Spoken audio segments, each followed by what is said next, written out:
muy dispares sobre la cuestión.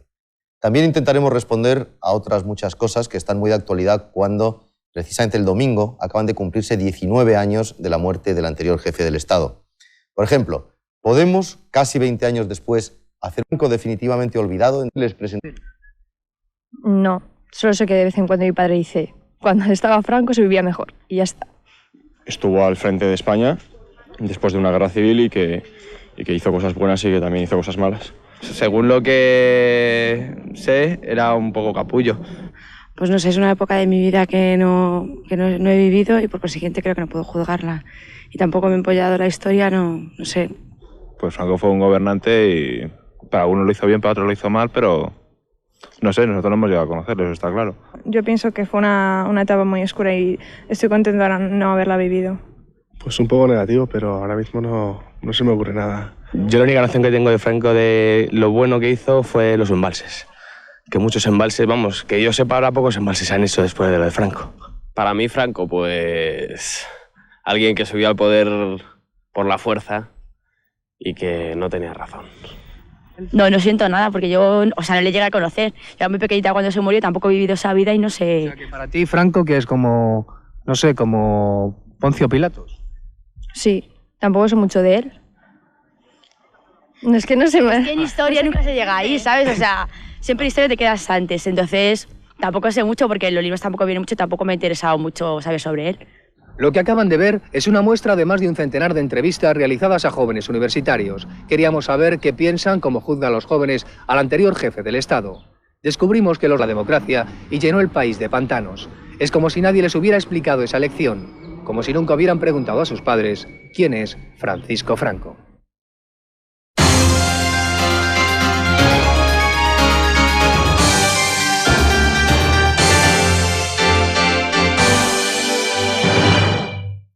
Bueno, pues ya lo han visto ustedes. Franco queda casi tan lejos como Poncio Pilatos para algunos de nuestros jóvenes, a lo mejor para la mayoría de nuestros jóvenes. Por eso nos ha parecido que era importante recuperar aquellos años en los que, bueno, pues unos vivirían mejor y otros pues vivirían peor que ahora. No queremos demorar más el debate, a ver qué dicen nuestros invitados de esta pregunta y de las otras que vamos a plantearles, por supuesto. Se los voy a presentar inmediatamente. Aquí tengo a mi izquierda, bueno, yo no sé ya, en este tema tan delicado no sé si plantear términos geográficos, pero efectivamente el que está a mi izquierda, don Joaquín Gutiérrez Cano. Buenas noches. Buenas noches. El señor Gutiérrez Cano es embajador, es diplomático de profesión, fue ministro con Franco, Francisco Franco, ¿no es así? Así es. Bueno, ¿con Franco vivíamos mejor o peor que ahora? A mí me sobran los signos de interrogación.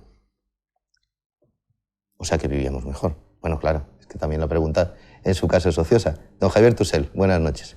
Buenas noches. Don Javier Tusell es historiador, conoce muy bien la época de Franco, ha publicado un libro de mucho éxito sobre Carrero Blanco, contenía importantes revelaciones, recuerdo. ¿Con Franco vivíamos mejor, señor Tusell? Pues yo creo que vivíamos peor y que eso afortunadamente ha logrado un consenso bastante generalizado en la sociedad española. Yo recuerdo haber estado en una mesa redonda semejante a esta con un antiguo vicepresidente del gobierno con Franco, que se llama Fernando Suárez, y él dijo que colectivamente vivíamos mejor en la democracia, vivimos mejor en la democracia que en el régimen de Franco. Bueno, ya supongo, ya ve que no todo el mundo opina lo mismo en esta mesa. No, ya. Don Fernando Vizcaíno Casas, buenas noches. Buenas noches. Escritor, ¿cuántos libros ha publicado usted? Tengo aquí el último de sus libros, que se llama Y los 40 ladrones. No me parece que sea muy halagüeño para el actual gobierno, no me parece. No, ya sé que me he quedado corto en el número, pero... ¿Qué número hace este libro? No, yo me refería al número de ladrones. El número de este libro hace 35. De 35, que va por la tercera edición, veo. Cuarta ya. Cuarta, bueno, pues cuarta, enhorabuena. Muchas gracias. Entonces, ¿qué? ¿Vivíamos con Franco mejor? A mí lo que me no? parece harto significativo es que a los 19 años de la muerte de Franco nos planteemos la pregunta. Creo que es el mejor elogio que se puede hacer. Si hay dudas sobre eso al cabo de 19 años, me parece que estamos magnificando el régimen franquista. Por otra parte, que después de 20 años, de hecho, en la vida de una nación se hayan mejorado muchas cosas, parece hasta una razón biológica. Doña Pilar Rahola, buenas noches. Diputada de Esquerra Republicana de Cataluña. Bueno, usted no podría ser ni de Esquerra ni republicana, ni casi de Cataluña, si Franco siguiese viviendo. ¿Eso Sin no es el verdad? casi no podría ser de nada. Yo pienso que la pregunta es pertinente, a pesar de que yo ya tengo ganas de olvidar definitivamente a Franco y de dejarlo ya debajo de la losa, debajo de la tumba, para un poco, en fin, para que no se ría de nosotros en el hecho que lo recordamos en cada efemérides, ¿no? De todas formas, la pregunta es pertinente porque es cierto de que hay un olvido o hay un poco de desmemoria en las nuevas generaciones, que probablemente no hemos explicado este punto de la lección de la historia. En todo caso, yo tengo que decirte que con Franco solo vivían mejor los que llamaban la represión en contra de la libertad, los que amaban la imposición de una cultura por encima de la pluralidad, los que amaban la fuerza en contra de la contradicción que representa vivir en libertad y en democracia, y los que amaban la corrupción generalizada como institución en un régimen en contra de los que amamos los controles en un Estado de Derecho y, por tanto, la capacidad de defenderse. Y, por supuesto, la gente como yo pensaba y luchaba por un proyecto desde la heterodoxia, desde la diferencia. No solo con Franco no vivíamos mejor, sino que con Franco estábamos en las cárceles, estábamos en las tumbas o estábamos en el exilio. Pero déjeme que le diga una cosa. Usted, por su edad, conoció poco, vivió poco, mejor dicho, del régimen de Franco. Quiero decir, de alguna manera usted representa aquí un poco pues, a esos universitarios que no sabían nada, o no sabían casi nada de lo que han sido esos 40 años. Yo tuve tiempo de beber champán el día que murió Franco. Tuve tiempo de poner mi botellita, a pesar de que no bebía y que era realmente muy joven. Ese día tuve tiempo de participar de la euforia colectiva que representaba que finalmente se acababa un régimen, que era un régimen de represión, y por tanto iniciábamos una etapa de libertad y de ilusión, una etapa nueva. Es evidente que yo no viví la etapa dura del franquismo, viví solo el final, pero tuve tiempo de tomar ya conciencia social, tuve tiempo de tomar conciencia del país, tuve tiempo de saber lo que significaba la represión contra una lengua, contra las libertades individuales, contra las libertades colectivas y, por tanto, lo que significaba, sobre todo, el sentido de la democracia. Por tanto, en este sentido, aunque fuera muy joven y no viví los 40, y no viví los 50, y no viví los 60, viví el final. Y el final fue la apoteosis porque se acababa. Desde luego, yo viví como mínimo la euforia del día en que murió. Don Ángel Palomino, otro escritor. Buenas noches. Buenas noches, don Fernando. Autor, entre otros, de este libro, que se llama Caudillo, que me parece a mí que era bastante agiográfico, supongo, con respecto a la figura. Hombre, agiográfico no, es un libro... No, lo digo por el título. Bueno, por el título, sí, todo el mundo le llamaba el caudillo y el generalísimo. Y yo he puesto como título el mismo que ha puesto el señor Preston, que por cierto trata bastante mal a Franco, miente todo lo que quiere y lo ha titulado Franco, caudillo de España. Ha sido mucho más agiográfico, si eso es agiografía, de lo que soy yo. Claro que él lo ha hecho porque como mete de contrabando una falsa biografía, ha conseguido con ese título y una foto de Franco guapísimo que lo compren los franquistas, con lo cual les ha hecho una faena porque les ha robado el dinero. En cuanto a la señorita Rahola, celebro que lo celebrara con champán. Yo tenía muchas ganas de ver en carne mortal a la señorita Rahola porque la veo en todas partes. Lo mismo que hace unos años en la época del odiado dictador, siempre aparecía Pitita Ridruejo en todos los programas, ahora aparece doña Pilar Rahola, pero siempre miro a ver si por detrás está Mari Carmen, porque siempre dice las mismas cosas. Parece que lo tiene grabado. Esto que ha dicho ahora la señora Rahola... El señor Franco lo haga sobre mí, estoy encantada. Eso que ha dicho ahora es lo mismo que dice ahora de su situación actual. Es decir, todavía está perseguida, todavía está acosada por un poder brutal de los ejércitos del centro de España y todavía debe ser infeliz. En cuanto al champán, supongo que no lo bebió en la cárcel. Pero ha dicho, estábamos en la cárcel, o estábamos muertos, o estábamos en el exilio. La felicito por haber llegado tan guapa y tan joven a este posfranquismo que dura tanto. Yo no sé por qué, porque si Franco era un hombre tan odioso y tan mal gobernante, pues la gente ya habría respirado como respiró la señora Rahola, o señorita, perdón, y se habría olvidado de él. Nadie habla de don Alfonso XIII. Bueno, déjeme que presente al último de nuestros invitados, porque debate vamos a tener, no se preocupe. Vamos a tener tiempo para debatir y para pelearnos todo lo que queramos. Don Joaquín Arango, buenas noches. Director general del Centro de Investigaciones Sociológicas. Ustedes han hecho algunas encuestas sobre qué memoria existe del franquismo entre los españoles, recientes me refiero. Hemos hecho algunas, pero antes de eso, como todos los demás, querría pronunciarme sobre la pregunta. Y discrepando con algunos... Sobre la pregunta de si con Franco vivíamos mejor. Con Franco vivíamos mejor. Yo creo que es una pregunta impertinente, es una pregunta anacrónica, que la entiendo como un reclamo publicitario, con un cierto toque sensacionalista, irónico, para atraer la atención, cosa que me parece muy legítima, que tiene más que ver con la industria del entretenimiento, como se dice en Hollywood, o con la industria, con el mundo del espectáculo, que con la sociedad española real.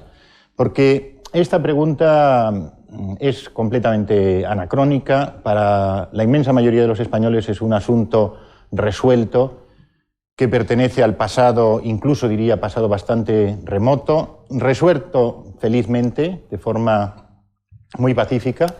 Es un debate que ya tuvo lugar, por ejemplo, yo lo tuve en los años 60 y en los años 70, y por cierto, por si acaso ya hace falta alguna corroboración, debo decir que visité la Dirección General de Seguridad y los calabozos de las Salesas por ese debate, de modo que entonces el debate no se producía en televisión.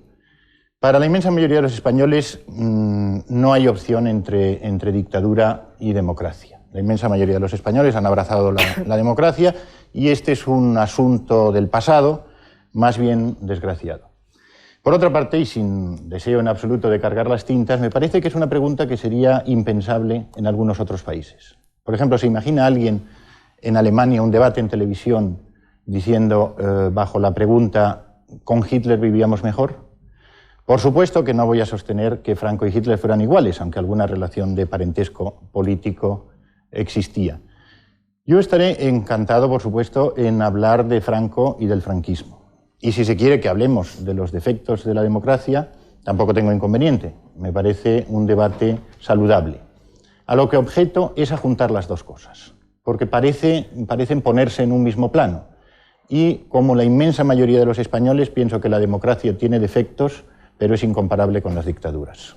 Por tanto, la pregunta me parece fuera de lugar, impertinente, y pienso que conmigo a la inmensa mayoría de los españoles. Bueno, pero antes de cargarse el debate, respóndame a la pregunta que le hice sobre las... Se hacen de vez en cuando, se hacen algunas encuestas. Efectivamente, se incluye un bloque de preguntas en algunas encuestas ómnibus, en general por estas fechas, teniendo en cuenta la proximidad en el calendario entre el fallecimiento de Franco y la fecha de aprobación por referéndum de la Constitución. Y lo que las encuestas revelan es que Franco y el franquismo tienen una imagen desfavorable, que con el paso del tiempo tiende a deteriorarse y que es particularmente crítica entre los segmentos más jóvenes de la sociedad. Los españoles abrazaron en los años de la transición el sistema de valores de la democracia y correlativamente rechazaron el que aparecía como antitético. Por eso, cualquier valor que se asocie con el franquismo y con la dictadura goza de muy escaso predicamento en nuestra sociedad. Bueno, pues nada, empezamos con el debate. Señor Gutiérrez Cano. ¿Me permite usted, don Fernando? Si usted me pide la palabra... Yo creo que hay que aclarar una cosa. No vamos a discutir esa opción entre democracia y dictadura, que evidentemente no la hay. Yo voté sí al referéndum de la reforma política, lo claro. La pregunta es si se vivía mejor en el franquismo, no con Franco. Es decir, si había cosas mejores en aquel sistema que en el actual. Creo que eso es lo que tenemos que debatir. Entonces, la señorita o señora. Señora. Perdón, no es pregunta impertinente en su caso. ¿Qué edad tiene usted? 36. 36, o sea, tenía usted 16 cuando murió Franco. Bien. Entonces, usted ha planteado unos temas, por ejemplo, algo de la cultura. Me gustaría que habláramos de la cultura en los años del franquismo y de la cultura actual, por ejemplo, para abrir el debate sobre un tema de si era mejor o peor. Hablaremos de la cultura también. No, yo primero quería darle la palabra al señor Gutiérrez Cano, que he visto que me la estaba pidiendo. Yo creo que a propósito de lo que ha dicho el señor Arango, que esta pregunta, si con Franco se vivía mejor, es un tema resuelto. ¿A usted le parece que es un tema resuelto? Yo creo, por el contrario, que es una comparación útil y es una oportunidad casi única, porque está en su planteamiento tomando la causa como consecuencia. Franco ha sido víctima desde el primer momento de una inexplicable agresión permanente que es característica de la izquierda, que es la conspiración del silencio. Todo lo malo se le ha colgado a él. No ha podido defenderse. Otra cosa hubiera sido si se hubiera movido la tumba del Valle de los Caídos, como decía, me parece que era Fernando Vizcaíno. Pero, en fin, quiero decir que no podemos tomar la causa como consecuencia. La gente ahora no sabe nada, pero no sabe nada porque se ha hecho un esfuerzo deliberado en cubrir de ignorancia y de silencio 40 años de la vida de España. Y eso no se puede hacer sin incurrir en una agresión a la historia. Y yo quisiera leer lo que Lord Acton dijo en cierto momento: la historia debe ser quien nos libre no solo de la indebida influencia de otros tiempos, sino de la debida influencia del nuestro, de la tiranía del mundo que nos rodea y de la presión del aire que respiramos. Como intérprete de la historia, yo creo que eso no tiene absolutamente nada que ver con la realidad. Lo que está diciendo el embajador pertenece a otro mundo que es distinto al que se desenvuelve, por ejemplo, la Universidad Española. Una de las cosas estupendas de la transición que hemos hecho ha sido lo rápidamente que se ha hecho una historia bastante imparcial del régimen de Franco. Se tardó 20 años en el caso de Mussolini en Italia. Bueno, en España han ido apareciendo libros de historia, biografías de Franco en un plazo relativamente corto. Nadie ha ocultado nada. Si alguien ha ocultado algo, han sido algunos entusiastas de Franco. Quiero decir que no dejan ver sus papeles, los propios papeles del general Franco. No, eso no se entiende. Es decir, que no ha habido ninguna conspiración de silencio. Y además, debo decir que entre los historiadores, los que nos dedicamos profesionalmente a esta materia, hay un consenso que es parecido al consenso de la sociedad española. Las opiniones que tenemos los historiadores acerca del general Franco son muy coincidentes. Podemos discrepar en algún punto concreto, pero en la inmensa mayor parte de la época del general Franco estamos de acuerdo, todos los que nos hemos dedicado a hacer historia científica sobre la época. Me ha pedido la palabra Pilar Rahola, pero no sé si el señor Gutiérrez Cano quiere, por alusiones, responder, porque me ha dado la impresión de que se ha hablado de ocultación de papeles y yo creo que eso se refiere a su fundación. No hay ocultación de papeles. Lo que hay es publicación de papeles, que hasta que no salga la totalidad de los papeles que hemos ido recogiendo, no se lo vamos a dar en bandeja a ningún historiador. Esto es un hecho evidente que practicaría cada historiador con su propio archivo. Han salido ya una serie de libros y un libro fundamental, que es el libro de Luis Suárez, en 8 tomos, que se titula La época de Franco. Y por consiguiente no se ha sustraído nada a nadie. Es más, en muchos casos, o la mayor parte de los casos, estos documentos o papeles están copiados o reproducidos o repetidos en la administración, en los ministerios correspondientes. Mire. Así que, por consiguiente, no se le ha quitado nada. Vamos a acabar reescribiendo la historia, que es lo más peligroso. A ver, aquí los únicos que estuvieron silenciados fueron los reprimidos por Franco, no el franquismo, que durante 40 años tuvo toda la prensa a su favor, todos los medios de comunicación a su favor, y sobre todo tenía silenciada a la oposición porque no podía ejercer como tal.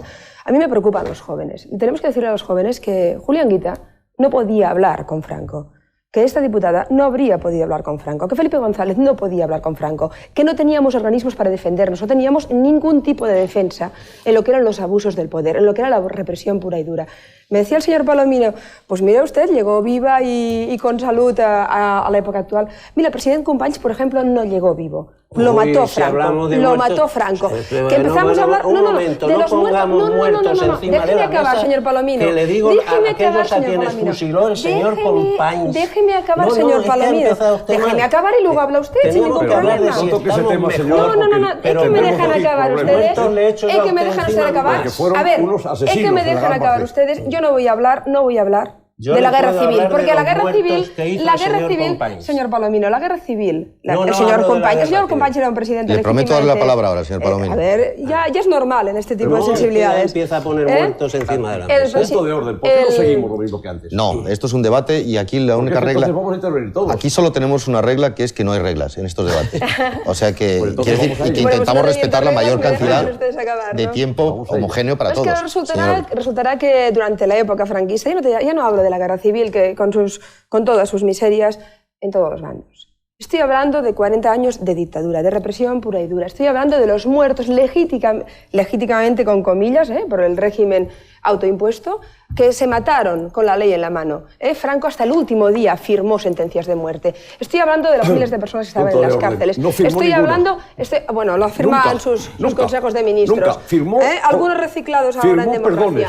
Sí, claro, es que era un angelito. No firmo... Y todos los miles de personas, luchadores de los derechos individuales y de los derechos colectivos que tuvieron que coger el camino del exilio. El franquismo fue un régimen mediocre, pero sobre todo miserable. Y evidentemente no se puede comparar nunca con la grandeza de la democracia, con todas sus miserias, si usted quiere, con todas sus disonancias, pero es que la libertad es contradictoria, la libertad es perfectible, en cambio la dictadura no lo es. Esa es la gran diferencia. Señor Palomino, después el señor Vizcaíno y después, después todo el mundo, porque... La señora Rahola, como siempre, ha puesto la cassette y ha soltado su discurso habitual. No está Mari Carmen detrás, luego es ella. Hemos venido a hablar de si ahora estamos mejor o peor que con Franco. Sacar ahora los fusilamientos del año 40 o del año 41 me parece que es irnos a la prehistoria. El 75. Es irnos a la prehistoria. Esos eran terroristas y usted lo sabe. Y usted lo sabe muy bien porque creo que incluso usted participó de ciertas actividades muy próximas a Vaya esas. hombre. ¿Qué? Está usted haciendo una acusación. Nada. Es increíble. Se ha ganado, con esto se ha ganado derecho a réplica a la señora Rahola. Siga usted, señor Palomino. Tiene derecho a réplica, no le extraña. Yo no defiendo la dictadura ni la comparo con la democracia, es otro sistema. Estamos tratando de esto. Si esto es una democracia, que venga Dios y lo vea. Una democracia en la que el señor Rubalcaba, que no sé dónde ha nacido, es número 1 en la lista por Toledo. La señora del presidente es número 1 de la lista. Ni siquiera por Ni siquiera. Hasta en eso se equivoca usted. Sí, ¿en qué me equivoco? Pues que no es número 1 por la provincia de Toledo. Será 2. Vaya usted a las hemerotecas. Será 2. Y aparte de eso, la democracia reconoce el derecho a presentarse y ser elegido por cualquiera de las 50 Claro, provincias. eso ya lo sabemos. Pero ¿qué sabe el señor Rubalcaba de Toledo? Con la máquina del partido. Esta democracia de listas cerradas, en la que además hoy nos está gobernando el presidente de un partido pequeño que tiene 13 diputados y está dictándole la política a todos. Por eso usted defendía las listas abiertas en la época de Girón. En la época de Girón yo no defendía ninguna lista, pero le voy a decir una cosa, señor Tusell. En aquella época, por ejemplo, los que votaban y los que salían, votaban libremente y salían libremente. Estaban excluidos, por ejemplo, esas minorías de marginados que ahora votan a Herri Batasuna y a esos partidos que desgraciadamente están diciendo que representan al pueblo. Esta democracia es la que permite la corrupción a la que estamos asistiendo. Esta democracia es la que en relaciones exteriores nos ha conseguido entrar en Europa todos muy contentos para que nos arrebaten la industria, la agricultura, todo. El sol. El sol es lo único que nos dejan porque les interesa. Un momento. Tengo que dar la palabra a la señora Rahola exclusivamente para que responda usted, Palomino. Pero un momento, señora Rahola. Permítame que haga una pequeña pausa y le prometo que es usted la primera persona a la que doy la palabra dentro de exactamente 2 minutos. Casi como la máquina de la verdad ya, ¿eh?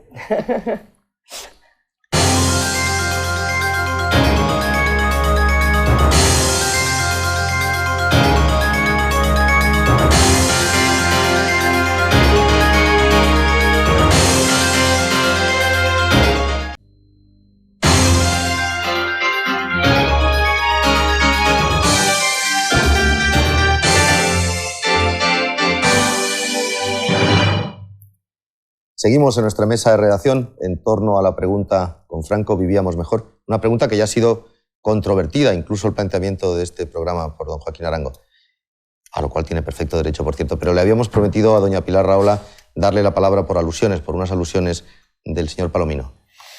Bueno, nada, yo es que la verdad es que no me extraña en absoluto determinadas sensibilidades que en lugar de contraatacar con argumentos o contraataquen con insultos. Nada más de empezar el debate y ha empezado a insultarme o a decir que me he comparado con no sé quién más, que si pongo el cassette, a mí me es igual. Yo lucharé siempre porque el señor Palomino puede expresar sus ideas. Esa es la diferencia, que en cambio en esos regímenes ni yo ni nadie que se opusiera al régimen podía expresar en libertad sus ideas. El problema es el respeto al prójimo. Cuando se es demócrata se respeta al contrario, aunque opine diferente. Y no se intenta, en cambio, pervertir lo que significa a través de acusaciones o de insultos. Yo no voy a caer con ese tipo de estilos que francamente no me gustan. Lo que sí que me parece evidente es que en un debate sobre Franco, que por suerte ya está superado, y en ese sentido yo me siento muy feliz viviendo en democracia, muy feliz. con todas las asignaturas pendientes, con todos los temas pendientes. Yo que soy catalán entiendo que hay un problema histórico que es el catalán por resolver, como hay tantos otros problemas. Evidentemente hay en esta democracia disfunciones que hay que resolver bien, pero es una democracia. Tenemos derecho a expresarnos, a defendernos, tenemos derecho a debatir en el régimen, en el juego parlamentario, en el juego electoral. Esa es la grandeza y que, desde luego, en otro régimen no se podía dar. Entonces no voy a ponerme a defender cada ataque o cada insulto o cada improperio, porque bueno, esto forma parte de determinados estilos en los que yo no voy a caer. Yo espero que me contraargumente con argumentos. Y si no, pues ¿qué le haremos? Este tipo de cosas a veces pasan en los debates. Señor Vizcaíno. Yo creo que nos estamos apartando por completo del título del debate, porque hasta ahora llevamos ya no sé cuánto tiempo y no hemos empezado a tratar si se vivía o no mejor, en parte o en todo, durante el franquismo. Y otra forma que hacer unas precisiones a cosas que aquí se han dicho. George Toussaint ha hablado de los historiadores científicos entre los que se sitúa, naturalmente, y ha dicho que todos coinciden. Pues yo creo que no, porque el señor Toussaint yo no creo que coincida ni con don Luis Suárez, ni con Salas Larrazábal, ambos hermanos, ni con Casas de la Vega, ni con su particular amigo don Ricardo de la Cierva. Los historiadores, lógicamente, tienen distintos puntos de vista. Decir que todos coinciden en esa apreciación de Toussaint es absolutamente incierto. A la señora Rahola, que ha sacado el tema de Companys, que no tiene nada que ver con si vivíamos mejor o peor, yo le recuerdo que primero que el señor Companys estuvo preso durante la República por decisión del gobierno democrático de la República, en ocasión de la famosa sublevación de octubre del 74, que no fue un alarde de democracia, precisamente. Fue un alarde de soberanía del Parlamento catalán. Sí, es que el Parlamento catalán... Ahora hablaremos de eso. Pero, en fin, no fue un alarde de democracia. El señor Companys, como usted sabe, después de proclamar el Estado Federal de Cataluña, dijo, ya estaréis contentos, ya lo he dicho, mientras el señor Denkas escapaba por las alcantarillas vestido de nazi. Esto es historia, no lo está discutiendo. Es su interpretación de la historia. Efectivamente, 75 hubo... No es interpretación, es historia. La interpretación no la he hecho, le he contado unos hechos. Dijo eso señor Companys, se escapó el señor Denkas por las alcantarillas, eso es un hecho. Está reduciendo un hecho histórico de gran trascendencia. Estoy contando unos hechos anécdota. sin comentarlos. En fin, acabe. Sigamos. Usted ha hablado de los fusilamientos de 75, efectivamente, a 5 terroristas de ETA, de los mismos que ahora siguen cometiendo desmanes y demostrando que no es verdad que lucharan contra el franquismo. No sabemos contra quién luchan, sabemos que son unos locos peligrosos. Eran los mismos entonces que ahora, aunque entonces a usted probablemente le satisfacía mucho que mataran guardias civiles, por lo que usted dice. Eso es una opinión. He dicho probablemente. He dicho probablemente. Porque si le sabe mal, si le sabe mal que después de juzgado, si le sabe mal que... No confunda las cosas, señor Punto de orden. Yo a usted no le interrumpo. Mire usted, yo no soy el presidente del Parlamento. A mí usted no me interrumpe. Yo no le he insultado, señor Vizcaíno Casas. Yo tampoco. ¿A usted qué le parece? Punto de orden. Si usted se retracta, evidentemente, si usted ha acusado a un no, señor. A un contertulio. He usado el adverbio probablemente. O sea que quiero decir, no aplíquese, señor Toussaint, aplíquese usted ese mismo juicio. ¿Usted lo aceptaría? Sí, probablemente. Señor Vizcaíno, a usted le gustaría que le dijeran que probablemente usted se había alegrado. Yo procuraría demostrar lo contrario. Señor Vizcaíno, vaya concluyendo. Puedo terminar, que no he terminado con el señor Companys. En enero de 1939, rigiendo más o menos el señor Companys Generalitat, seguían funcionando las checas en Barcelona. ¿Sabe usted esto? ¿Sabe usted esto? Que es un hecho histórico. Bien, nada más. Podré y en el año 40 fue fusilado. Hombre, yo creo que claro, lo que pasa es que como todo el mundo le alude, va usted a protagonizar la sesión de esta noche. Como si estuviéramos en el Parlamento. Dígame, inmediatamente. Ya sé que le debemos dar mucho al señor Vizcaíno Casas que yo tenga un relativo protagonismo en el Parlamento, pero me encanta. Voy a intentar continuar con ello. Le enseñaré un artículo que he publicado ayer lunes en que la elogia a usted por su última actuación en el Parlamento. Tendré mucho gusto en que no le molesta tanto. Déjeme decir 2 cosas que me parecen fundamentales. La primera, yo que soy una activista de la no violencia, y lo he sido toda mi vida, y por tanto he sido una activista convencida del pacifismo, no por unas cuestiones estratégicas, no, por cuestiones de convicciones profundas, esto que quede muy claro, nunca he entendido que la manera de defender unas ideas fuera a través de la violencia. Nunca, en ninguna época. Ni tan solo en épocas que precisamente el hecho de que haya una dictadura montada podría justificar cualquier tipo de defensa. A pesar de ello, yo como pacifista convencido nunca me ha parecido que ninguna idea valiera una gota de sangre. Pero lo que no podemos decir es que en el 75 y en los años anteriores, y desde que empieza el franquismo hasta aquí, haya ningún derecho constitucional para un preso. Y por tanto, en este sentido, las ejecuciones son, primero, yo estoy en contra de la pena de muerte, por supuesto, y segundo, en un régimen en el cual no hay libertades, ¿qué derechos constitucionales hay? ¿Qué derechos tiene nadie? ¿Qué garantías tenemos de ningún juicio a ningún nivel justo? Es evidente que se mataron personas desde el primer día hasta el último, sencillamente por estar en contra del franquismo. Recordamos a Puig-Antí, recordamos, bueno, en fin, es que podríamos recordar a tantos y tantos. Señora Raúl. Entonces, no me hable usted de la situación democrática en la cual podemos hablar de garantías de una situación de régimen dictatorial en las cuales no hay ningún tipo de garantía, en la cual todo es una farsa, el tiempo corre, y en la cual, por tanto, se mata con absoluta impunidad. Vamos a conceder por favor, vamos a conceder su turno de palabra al señor Arango. Y luego Companys, que era la segunda. Companys era un presidente elegido democráticamente. Companys fue delito de alta traición. Desde su punto de vista, pero desde el punto de vista de los derechos nacionales de Cataluña, es evidente que Companys... no hay derechos nacionales de Cataluña, son de España. Señora Raula, tiene la palabra Joaquín Arango. Categóricamente no puede estar. Señora Raula, señora Raula, señor Gutiérrez Cano, por favor. Señor Arango. Sí, yo querría empezar por pedir a los participantes, y con la legitimidad particular que me da no haber sido aludido personalmente, que eviten las descalificaciones personales y mucho más las acusaciones insidiosas. Y en esto tengo que referirme especialmente al señor Palomino y al señor Vizcaíno Casas. Realmente no es propio de un debate intelectual hacer acusaciones personales. Y por otra parte sería deseable también que evitáramos las interrupciones en la medida en que sea posible y no esté justificado. Las interrupciones son la sal de los debates. Sigo pensando que la pregunta es bastante impertinente y mucho más aún con el cariz que está tomando.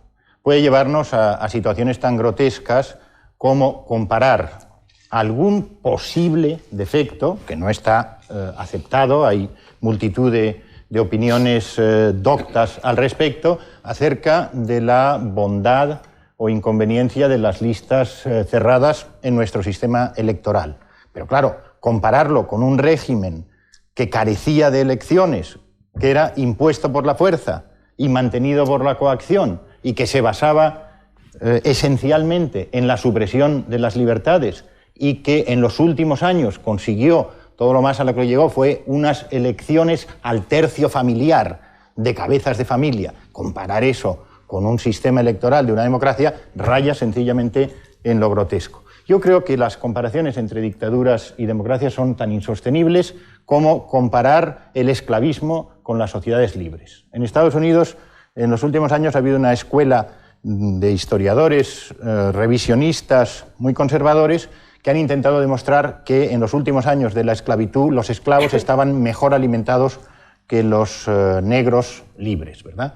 Y aparte de que se ha terminado por demostrar que los argumentos eran más bien inanes y débiles, en todo caso, por otra parte, no hubieran podido jamás demostrar la superior bondad del sistema esclavista, ¿verdad? Las dictaduras tienen vicios de origen que las descalifican y nunca pueden estar situadas en el mismo plano de dignidad que las democracias, por lo cual las comparaciones son perfectamente impertinentes. Un momento, me parece que el orden... Hablamos o no de si se vivía mejor y planteamos una especie de racional temario dejen ustedes, por favor, un cierto margen de actuación al moderador, solo un cierto. ¿He sido aludido, don Fernando? No me parece, señor. Se me ha acusado de hacer acusaciones. De lanzar acusaciones. No lo consideramos... Rechazo por insidiosa la acusación de que yo hago acusaciones. Perdóneme, no lo considero alusión. Me parece que el orden era el señor Tusell y el señor Gutiérrez Cano. Sí, yo quisiera volver a este tema de más o menos el acuerdo de los historiadores sobre esta materia, acerca de cómo fue la época de Franco.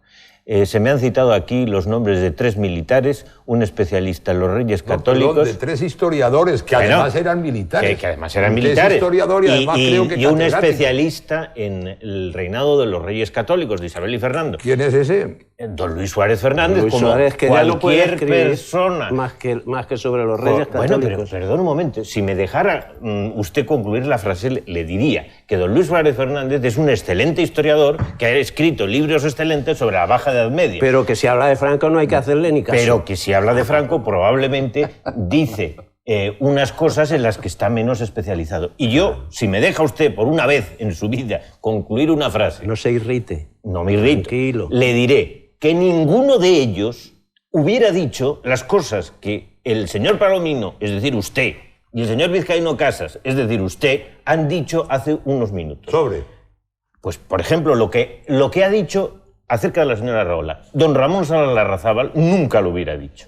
Y fue combatiente en el ejército del general Franco desde el primer momento, después de haber pasado por el requeté. ¿Y eso qué tiene que ver con la historia? Bueno, pues eso digo yo. ¿Qué tiene que ver con la historia? Claro. Lo que han dicho ustedes. ¿Y usted con qué derecho escribe un artículo diciendo que no concibe que se publiquen libros como el mío? Que no concibe cómo se permite, eso lo ha escrito usted. Sí, señor. Yo lo que dije... No concibo es que cómo se permite la publicación de libros como pero usted se cree que a mí alguien me va a hacer caso para que le recojan su libro. A mí me recogieron mi primer libro en 1969 y me lo recogieron durante unos mesecillos, nada más. Bueno, y usted luego ¿Y recogió usted cree que en el yo le año puedo 81 que publicó...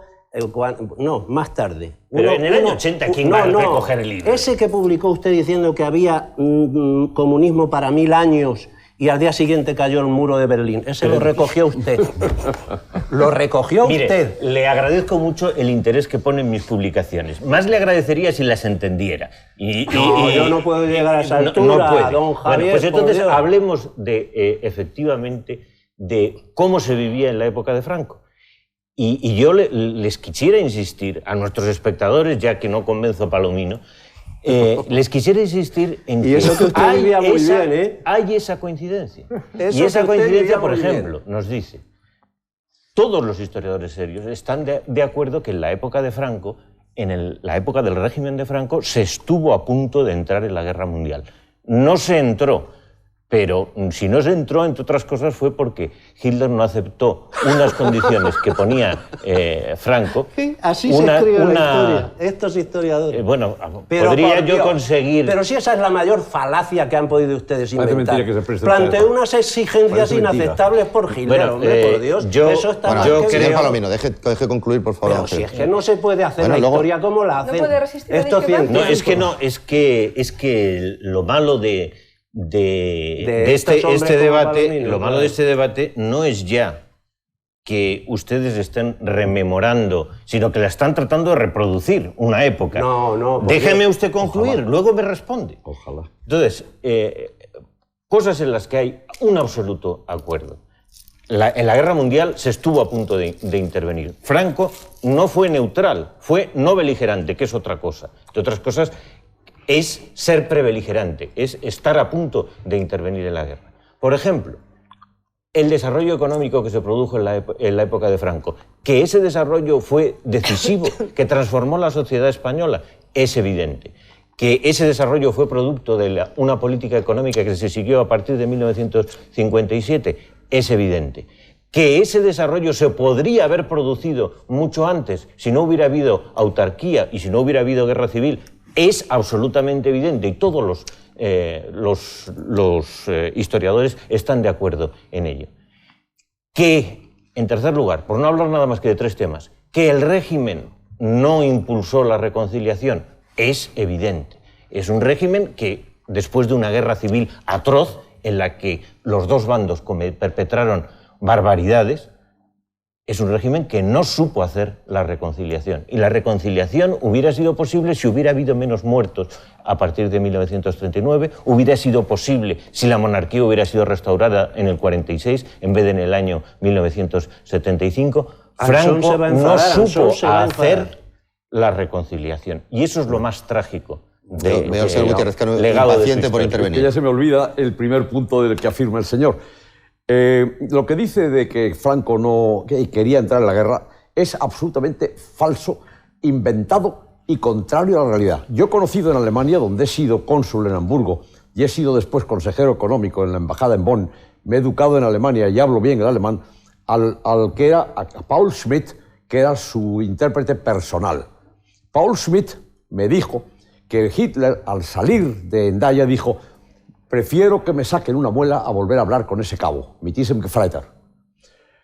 Franco tenía 20 divisiones alemanas en la frontera y tenía conciencia de la importancia estratégica de España.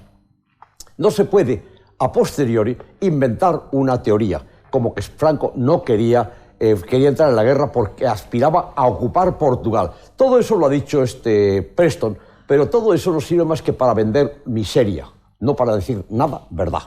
Y por consiguiente creo que tenemos que ser suficientemente respetuosos con la realidad, porque nadie podría pensar que en aquel momento Franco, si hubiera querido entrar en la guerra, no nos hubiera entrado en la guerra. Hubiéramos entrado en la guerra de hoz y coz porque teníamos un pleito pendiente con los franceses y los ingleses. Y sin embargo, Franco se mantuvo sereno y frío y consiguió evitarlo. Y yo puedo decir que mi compañero Ricardo Jiménez Arnau escribió aquella tarde, y yo he tenido acceso a ese documento, la lista, después de la primera entrevista, la lista de las necesidades nuestras, la necesidad de España, que era una lista inflada, como la del gran capitán. ¿Por qué? Porque había que hacer lo imposible perdón, por encarecer esa posibilidad. También hubo un momento en que la Operación Félix, de la que seguramente habrá oído hablar el señor Tussell, estuvo a punto de lanzarse, y fue una intervención personal de Franco que logró que no se desembarcase o se atacase a Gibraltar. Y yo puedo citar incluso el nombre del comandante de esa unidad, que era un batallón de cazadores alpinos de Steiermark, de Estiria, que me contó cómo hubieran ellos subido. Por consiguiente, ese es un tema que más vale no manejarlo y olvidarse, sobre todo un historiador, olvidarse de él, porque eso es una falacia. Segundo, ejecuciones. En el año 75 yo era ministro. Había 11 que habían sido detenidos en relación con el asesinato de un pobre teniente de la Policía Armada que estaba empleado en el Documento Nacional de Identidad. O sea, que era un gran enemigo de la democracia y del futuro. Los 11 estaban condenados a muerte por los tribunales. Franco decidió graciar a la mayoría y que solo fueran castigados los culpables directos. No voy a contar la discusión que hubo en el Consejo de Ministros respecto del enterado, porque no teníamos ninguna función, sino simplemente estar enterados del concepto. Querría decir también a este respecto que todas las afirmaciones que se hacen de los asesinatos o de las persecuciones no responden a la verdad. Miren ustedes, el caudillo le escribe le dice en el año 1942 al Consejo de Ministros que es preciso que se aceleren las condenas, porque todas las condenas están basadas sobre delitos de sangre, y que se aceleren para poder ejercitar la gracia. Cosa que se acelera, y es más, hay una carta de Ramón Serrano Súñez en la que le expresa al caudillo sus grandes reservas sobre la rapidez con que se va a ejercer la gracia. Por consiguiente, señores, si vamos a ser historiadores, vamos a ser respetuosos con realidades absolutas, guste o no guste. Y en cuanto a lo que dice la señora Rahola, que siento mucho tener que discutir con ella, antes de la Guerra Civil estaban en los establecimientos penitenciarios 32.000 personas en la democracia. En el 75 los reclusos eran 16.000. No creo que ella tuviese la suerte de serlo. Descendiendo a 8.400 cuando el rey otorgó el indulto. Pero fíjense ustedes la diferencia que hay entre 32.000 y 16.000. Y en 1941 había 250.000. Por supuesto que tendría que depurarse la responsabilidad. Claro. ¿O es que cree usted que se gana una guerra? Pero usted esos saltos acrobáticos de una fecha a la otra. Es que una guerra, ¿por qué se gana y por qué se pierde? Es depuración. Bueno, vamos a ver, un momento. Hay varias cosas. Tenía la palabra, un momento, señor Tussell. Tenía la palabra pedida Fernando Vizcaíno, Pilar Rahola y después Joaquín Arango y después usted, señor Palomar. Vuelvo a mi leitmotiv de que no tiene nada que ver lo que estamos hablando con el título del programa. Yo sé que luego el señor Arango, vamos a ver. Yo sé que luego el señor Arango dirá que no tiene sentido la pregunta, pero vamos a superar esto un poco. Quiero recordar que en 1969 se publica un decreto de amnistía, una ley, mejor dicho, de amnistía, en virtud de la cual se cancelan todas las responsabilidades anteriores al 1 de abril de 1939. ¿Es así, señor Tussell? En 1969. En abril del 69. Y hubo otros indultos 30 años después. Anteriores parciales, pero el año 69... perdonado a los criminales Perdón, de guerra. Exactamente, vamos Y a ver si Carrillo nos vamos al está por derecho ahí. internacional, ¿verdad? ¿Qué? Yo no quisiera dar nombres, pero... ¿Cómo concluye la cuestión? Quiere decir que en el año 30 años después de concluida la guerra civil hay una amnistía. Después de que ha habido una serie de indultos parciales anteriores. Pero yo vuelvo a lo mismo. No me ha contestado mi guapísima contradictora sobre el tema de las checas de Barcelona que funcionaron hasta enero del 39, como deja testimonio de Manuel Azaña. En vista de que hay que hablar de cómo se vivía en la época de Franco, bueno, pero sacamos las checas del año 39. Perdón, pero es que no lo ha planteado los temas. Yo insisto en volver al tema de, si es posible, al tema del ¿Por qué no lo planteas tú? Yo lo contesto a eso. Bueno, un momento. Le toca a Pilar Rahola, después usted, señor Arango. Tantas cosas encima de la mesa. La primera, el tema del nazismo. Bueno, acabamos de descubrir ahora que Franco tenía debilidad por el nazismo, que no colaboró, que filtrió con el fascismo italiano, por ejemplo. No solo dice Preston, alguien ha citado a Anson. En el libro Don Juan de Anson también se habla precisamente de esto. Ah, claro, es que resulta que ningún libro es bueno. Yo ya entiendo que el presidente de la Casa de Franco nos reescriba la historia, que nos la presente, el presidente, no sé, ¿cómo se dice? De la Fundación Franco. No me extraña que se Francisco Franco. Sí, ya le va bien el nombre. ¿Verdad? No me extraña en absoluto que reinvente la historia, que nos intenten creer ahora que, bueno, que con Franco no solo se vivía mejor, sino que, por supuesto, era una especie de buen padrecito, que le daba, fíjese usted, tenía las cárceles llenas de gente, pero era tan bueno que de vez en cuando soltaba algunos. No tan llenos como mataba ahora. gente, pero no los mataba a todos, ¿no? Mataba unos pococitos solos. Por favor, a ver, aquí estamos ante un régimen que no tiene libertades, en el cual el ciudadano no tiene autodefensa, no tiene defensa de ningún tipo, no tiene ni la defensa parlamentaria, lo que presentan las sensibilidades políticas diferentes en una Cámara, no tiene la defensa ni tan solo la mínima de la ley. O no es cierto que por el simple hecho de oponerte al régimen podías ir a la cárcel, eras torturado y evidentemente te podían... O no existieron tampoco las torturas. Cuando Franco tampoco había torturas, porque tengo un montón de amigos que los hincharon sinceramente en las cárceles franquistas, que resulta que fue un sueño. Pero usted no lo vio, señora, ¿por qué opina así? Yo ya tuve tiempo de vivirlo. Tuve tiempo de vivirlo. Usted sí, con 16 y años.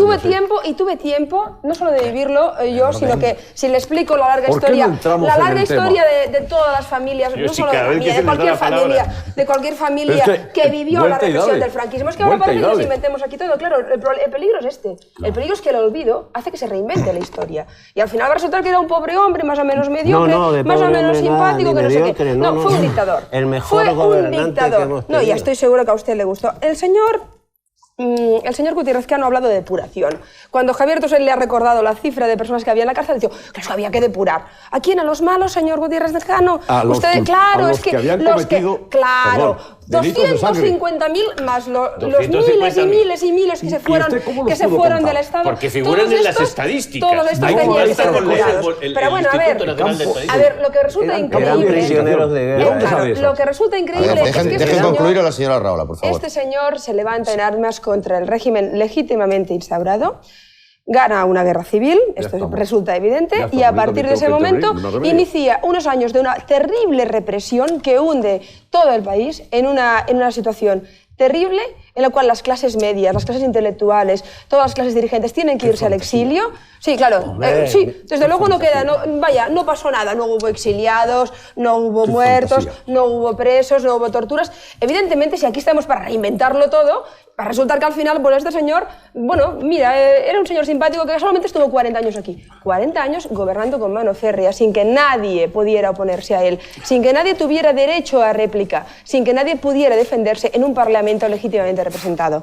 Y la última cosa, puesto que tienen mucho interés ustedes en el señor Companys. El señor Companys era el presidente de Cataluña, el presidente legítimo de Cataluña, que Franco mandó matar y asesinó. Y esto nunca el pueblo catalán lo olvidará. No me vengan ustedes con historias. El pueblo catalán nunca podrá olvidar el asesinato de su presidente legítimo. Como no creo que se tenga que olvidar nadie que ame las libertades individuales y las libertades colectivas, nadie podrá olvidar todos los muertes que el régimen, con su poder, hizo durante 40 años de regia y dura dictadura. Señora Rahola no me ha contestado de las checas bajo la presidencia Bajo la presidencia de Companys hubo muchas irregularidades porque evidentemente era una época tumultuosa y difícil. Esto me parece indiscutible. Pero vaya, si usted va a hacer responsable a Companys de todas las irregularidades que había en la República, por Dios. Sí, pues, había una república y había una capacidad de defender. No acabaremos esta noche. Mire usted también, No acabaremos. Yo no voy a hablar de la guerra civil y no voy a hablar de muertos, sino voy a contestar a la pregunta. Si con Franco los españoles vivían mejor. Mi respuesta es que vivían mal. Vivían mal porque vivían en una sociedad donde no había elecciones, por tanto no se podía elegir a los gobernantes, no había un parlamento elegido, no había separación de poderes, las libertades estaban severamente coartadas y los derechos individuales. Por ejemplo, en mis tiempos, que eran ya los años finales del franquismo, y sin dramatizar en absoluto, muchos como yo fuimos procesados por delitos de asociación ilícita y propaganda ilegal. Esto quiere decir, por ejercer los sencillos derechos de expresión y de asociación, que son de los más elementales en cualquier sociedad civilizada y moderna. No había sindicatos, o peor, había un engendro que se denominaba sindicatos verticales, que incluían tanto a los empresarios como a los trabajadores, a todo el mundo, perdón, trabajadores no, productores, que era el término exacto, porque trabajadores y obreros eran términos prohibidos. Eran trabajadores, luego han sido obreros. Señor Gutiérrez Cano, le ruego que no me interrumpa. Sí, pero es así. Sin embargo, lo que sí había abundante era censura. Había censura de prensa, de cine, de televisión, de libros. Y había, más en general, un amplísimo manto viscoso de pacatería, grisura, mediocridad, que nos hacían avergonzarnos internacionalmente y que nos dieron un mal nombre del que todavía nos hemos repuesto. Para los demócratas, estas condiciones son esenciales.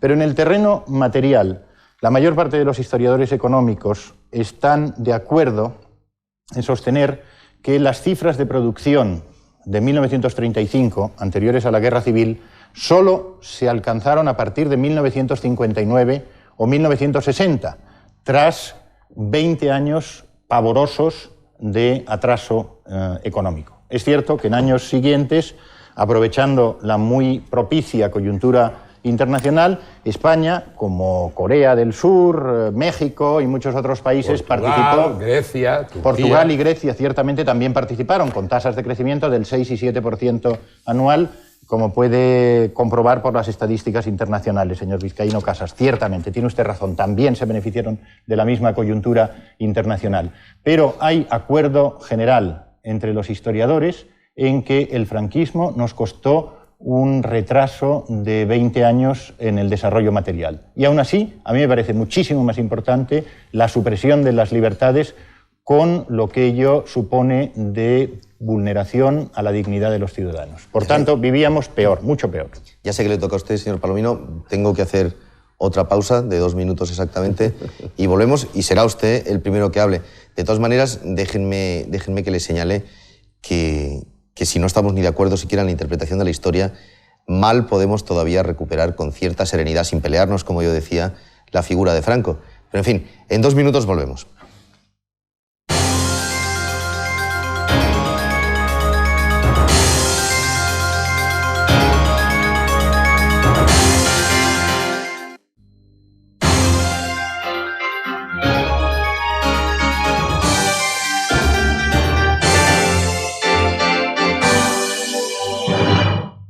Tercer y definitivo round de esta mesa de redacción dedicada a Franco, a la figura de Franco, y bajo el epígrafe de la pregunta ¿con Franco vivíamos mejor? Que es una pregunta que, por supuesto, no ha tenido una respuesta definitiva, pero supongo que ustedes tampoco lo esperaban. Señor Palomino, le tocaba a usted. Vamos al grano. En cuanto a si estábamos más cerca o más lejos de la prosperidad, está clarísimo que el año 75 España estaba más cerca de la convergencia con eso que se llaman los países de su entorno, con los países más ricos de Europa, que ahora. Después de Franco hemos retrocedido y ahora estamos mucho más lejos del nivel de vida de los países desarrollados europeos que en el año 75. La economía ha subido, pero estamos más alejados de los países ricos. En cuanto a la aceptación que tenía Franco, le voy a decir a la señora Rahola que Franco iba todos los años a Barcelona. Paseaba en coche descubierto y iba hasta el Palacio de Pedralbes mientras los barceloneses aplaudían entusiasmados al grito de Franco, Franco.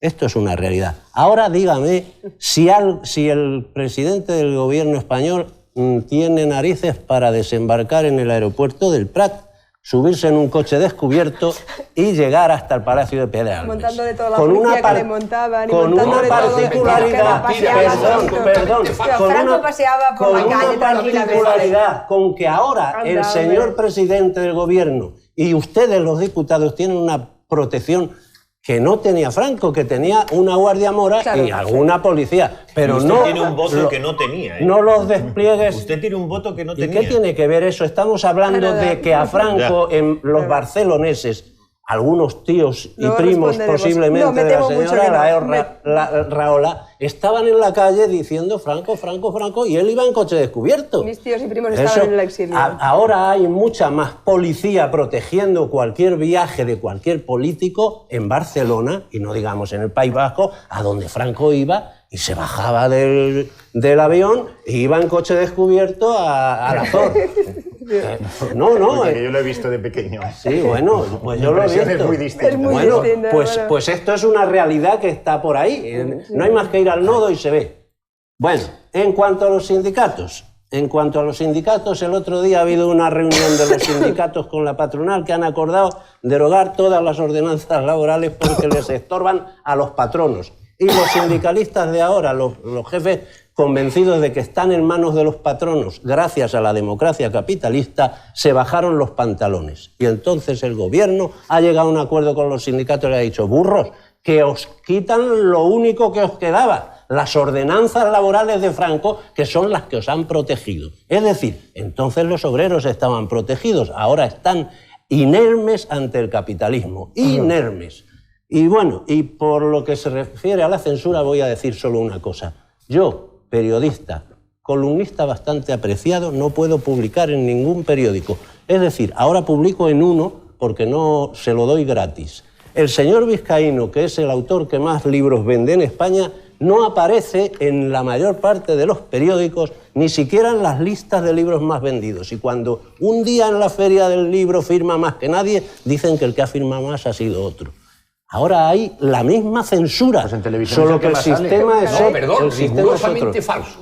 También sale más Concha García Campoy. Porque es más guapa que yo y que tú. Exactamente. Eso, ahora hay una censura. Al menos en mi aparato sale usted muchísimo. Una censura. Un vídeo lo repite todos los días. Pero, si no es porque así. me gusta mucho, también es así.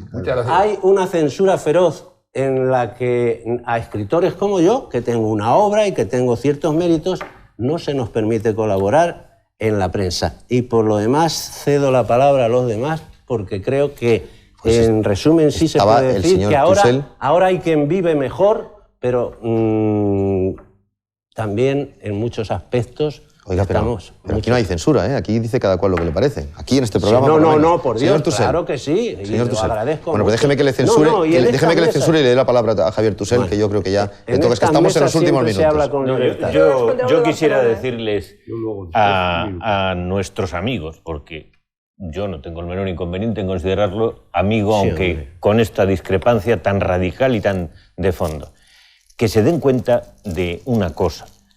Probablemente, si todos los que estuvieron al lado de Franco utilizaran los mismos argumentos que ellos están utilizando, Franco hubiera durado menos. Franco tuvo a su lado una parte de la sociedad española. Lo que pasa es que esa sociedad española cambió. Y al cambiar, pues sencillamente, el franquismo fue como una especie de cáscara que se derrumbó ella sola. Y que no ha habido persecuciones. Que todo el mundo ha podido decir lo que quería después de la transición. Que, por poner un ejemplo, los papeles de Mussolini están en el Archivo Central del Estado en Roma. Los papeles de Salazar los tiene el Parlamento portugués. Los papeles de Franco los tiene la familia de Franco. Se ha hecho una transición tan dulce, tan de terciopelo, que los papeles, que son papeles del Estado, los tiene la familia de Franco. Y usted tiene las copias cerradas en un armario con una llave. ¿Cómo lo sabe usted? Pues sencillamente, porque usted publica de vez en cuando esos documentos, pero hay otros documentos que no los deja usted que lo vean los historiadores. Los que se refieren a los feos. Claro. Pues mire usted, porque la transición se haya hecho en paz y porque usted pueda hablar, yo me aguantaré las ganas que tengo de ver esos documentos hasta que usted le dé la santísima gana. Me parece bien. Pero entonces no se sientan ustedes perseguidos, por el amor de Dios. Bueno. Si pueden ustedes decir lo que quieran. Incluso alguna barbaridad que otra. Vamos a ver, le voy a ceder la palabra por alusiones al señor Gutiérrez Cano, después Fernando Vizcaíno, y vayan, por favor, vayan abreviando porque nuestro tiempo se consume. Un pasaje histórico y tanto, digamos, irónico. Osorio y Gallardo pronuncia en la República un discurso diciendo qué será de nuestros hijos, hablando del matrimonio civil y del divorcio vincular. Y Pérez Madrigal le contesta, de su señoría no hay que preocuparse, ya lo hemos hecho subsecretario. Segundo punto, reconciliación. No acabo de ver yo. Sí, nada, pues igual, queda poco tiempo. Pues lo siento mucho, tendré que ser mucho más específico. Reconciliación. Hubo reconciliación. Yo tengo que decir que yo fui voluntario a la guerra contra el comunismo y triunfamos, gracias a lo cual España no fue una república soviética. Después, delito de sangre. Todos los delitos de sangre fueron castigados porque se habían cometido. Si no, no se hubieran castigado. Y finalmente, en cuanto a partidos políticos, ¿por qué tiene que estar interferido la voluntad popular de una lista cerrada en la que usted no puede conseguir quitar a nadie ni incorporar a nadie? ¿Por qué un partido político tiene que ser el privilegio? ¿Por qué? Y finalmente, por lo que estamos viviendo ahora, yo no he querido entrar en ese tema, pero ya que ustedes están haciendo ahora el elogio de la democracia, yo les puedo decir que la democracia nuestra ha desembocado en la cleptocracia. Y lamento mucho que eso sea así, pero estoy pensando en los 47 veces y media de la presión fiscal de nuestro tiempo y lo que ahora ocurre sin que se haya construido ni una cama de hospital ni un metro de autopista. Así es. Bueno, señor Vizcaíno, señora Rahola. Me toca. Sí. Con respecto, les encarezco brevedad ya a todos. Con respecto a la censura que yo he padecido y que me repugna, leo el siguiente texto. Quien tenía una moneda intelectual, literaria, creadora, creativa, inventiva, cuando Franco la cambiaba. La cambiaron Buero, Cela, Delibes, Aldecoa, Ferlosio, Blas de Otero, José Yorri y tantos otros. Los que no la cambiaron entonces es que no la van a cambiar nunca. Es que no tienen moneda. Hoy que hay libertad no hay nada. Nadie tiene una moneda que cambiar. Francisco Umbral. Bien. ¿Pero qué quiere decir eso? Quiere decir eso que a pesar de la censura, la cultura española durante el franquismo, hablo de literatura, hablo de teatro, que es literatura, hablo de artes plásticas. Y cita usted a Buero, que estuvo condenado a muerte. Perdón, eso demuestra por ser comisario del Ejército Popular. Sí, señor, y cito a quienes, a pesar de eso, después no tuvieron inconveniente, en el caso de mi gran amigo Antonio Buero, en estrenar más que ningún otro autor, por sus naturales méritos, el teatro español del Ayuntamiento de Madrid. Entonces, cuando hoy... Pregúntele usted a Buero y que diga Buero. Javier, no te excites, hombre, que te pone nervioso en cuanto ves que se te van abajo los árboles. Yo no te he interrumpido mientras tú decías tus cositas, hombre. Pero no seas nerviosito, Fernando, hombre. reconocerás que salir tú con el estandarte de Buero no, he salido con un texto de Francisco Umbral, no mío. ¡Ojo! Señor del CIS, el CIS es ese centro que informa al gobierno de los estados de opinión, del cómo van a ir las elecciones y que luego el gobierno se calla, lo que no le interese no nos los cuenta a los ciudadanos. No es exactamente eso. Bueno, parece ser que es eso, según leo yo en la prensa afortunadamente libre.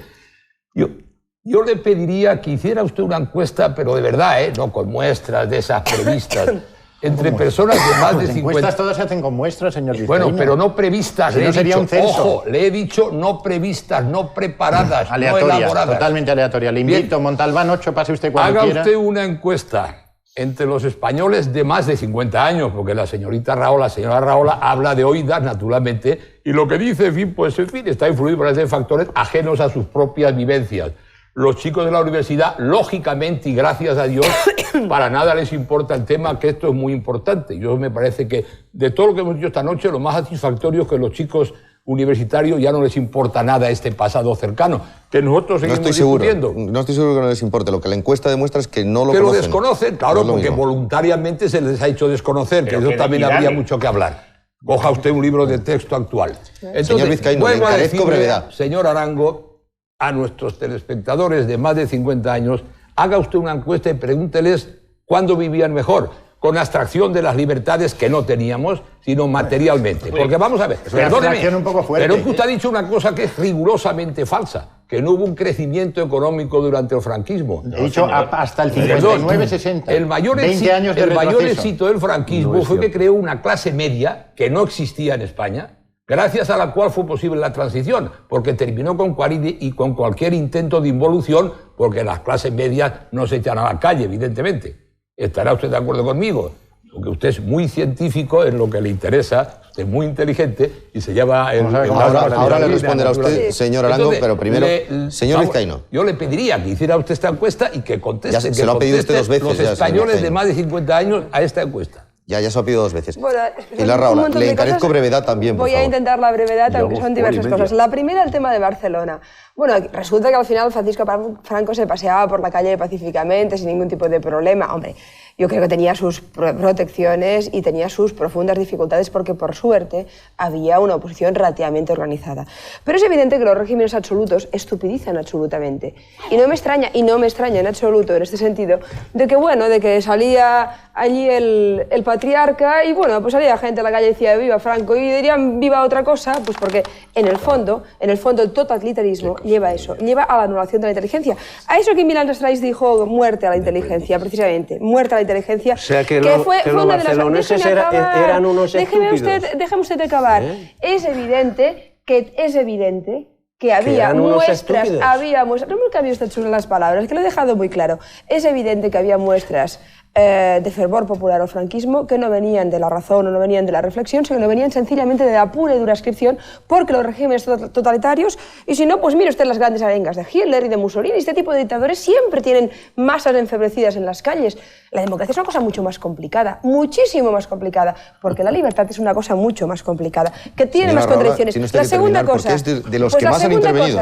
La segunda cosa, entonces, cuando me decía el señor Vizcaíno Casas, claro, pobrecita, es jovencita, no la ha vivido, en fin, si tengo que ponerle la larga lista de personas vinculadas a mi familia que padecieron la represión, entre ellos el primer condenado a muerte en el 39, Carlos Rahola, muerto solo. Déjeme acabar usted. Déjeme acabar. Hombre, es que usted me dice usted me dice que hable de oídas. Yo le digo, pues mire, Carlos Rahola fue asesinado por el franquismo solo por un delito de opinión. El primero en el 39. No lo vivió, el segundo, no habla usted de oídas. Era de mi familia, pero por Dios. Habla usted de oídas. Pero bueno, es que además no hace falta hablar de la familia de cada uno, es que ¿quién no tiene un muerto del franquismo? Por eso no deberíamos hablar de La tercera cosa, y realmente ya te estoy acabando, la tercera cosa, hombre, comparar el régimen de libertades actual con todas sus miserias, con todas sus dificultades y contradicciones, con la censura franquista, pero por Dios, a mí me sabe muy mal que usted no pueda publicar en los medios de comunicación, no lo sé, pero en todo caso son organismos privados que escogen a sus colaboradores. Y mire, usted está aquí en este programa gracias a que el señor Fernando Jáuregui lo ha escogido usted para este debate. No me comparen, por Dios. La última cosa que ya le digo, mire, yo soy una persona de izquierdas, con Franco no se podía ser de izquierdas. Yo soy una persona que en democracia puede defender la República.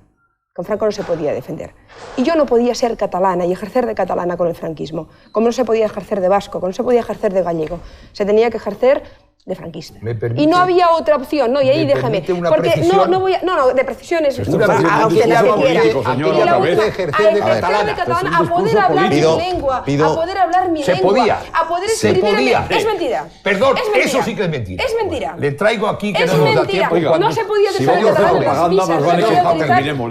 Mentira. Déjeme acabar y luego dígame usted lo que quiera. Yo tengo 3 asesinados en Paracuellos. No hablamos de eso, no hablamos de eso. Pues entonces, ¿para qué vamos a seguir por hacer creer ahora que el franquismo no fue también un régimen en contra de los derechos de los catalanes, de los vascos, como fue un régimen contra los derechos individuales, es también reinventarse la historia. Y lo último que ya digo, citando 2 comentaristas que hoy han hablado precisamente de este programa. Rafael Torres, que decía, me preocupa porque con tantas efemérides vamos casi a revivirlo, ¿no? Espero que esto no ocurra y en este sentido toco madera. La segunda cosa, Aro Teclen decía, a mí lo que me preocupa no son los nostálgicos que puede haber en esta mesa. Lo que me preocupa son los nuevos valores del franquismo. Lo que me preocupa es que a las juventudes nuevas puedan generarse las sensibilidades xenófobas o racistas o excluyentes. Y eso es lo que me preocuparía, el nuevo discurso franquista. No puedo desconectarle, señora Rahola, no puedo desconectarle el micrófono como si fuese Félix Pons, que también se lo ha hecho, me parece. Pero sí puedo rogarle que cedamos la palabra a quien menos la ha ejercitado. Y no me queda más remedio que decir que es la última intervención, porque es que se nos ha ido el tiempo. Y desde luego, según mi reloj y según mis anotaciones, quien menos la ha ejercitado es el señor Arango, hay que reconocerlo. Así que, pero le sigo pidiendo brevedad, ¿no cree usted que con esto le estoy dando patente de corso? Con mucho gusto contesto al señor Vizcaíno Casas, que ha tenido la amabilidad de aludir al Centro de Investigaciones Sociológicas. Y a la recíproca, con mucho gusto, le invito a que visite nuestro banco de datos universalmente abierto al público, donde le proporcionaremos todos los datos que le interese, desde su fundación hasta nuestros días, como a cualquier otro ciudadano. Debo decir que el CIS, bajo el nombre de Instituto de la Opinión Pública, fue fundado en 1963-64 y que entonces sí que no había acceso a ninguno de los datos. Ahora todos son públicos, entonces ninguno. La encuesta que muy adecuadamente solicita usted está hecha, porque todas las encuestas comprenden la totalidad de la población española mayor de 18 años. Por tanto, No, he dicho mayor de 50. Ya lo sé, pero el grupo de 50 es, por definición, a fortiori, mayor de 18 años. Por tanto, está incluido también. Y estadísticamente es una submuestra representativa. Por tanto, podemos saber perfectamente qué piensan los mayores de 50 años. Y es cierto que no son tan críticos del franquismo como los más jóvenes, pero sí, en todos los grupos de edad, la valoración del franquismo es negativa, así como la valoración personal del general Franco, cuyos rasgos de personalidad más acusados por este orden son los de autoritario, dictador, religioso y fascista. Esta es la lista.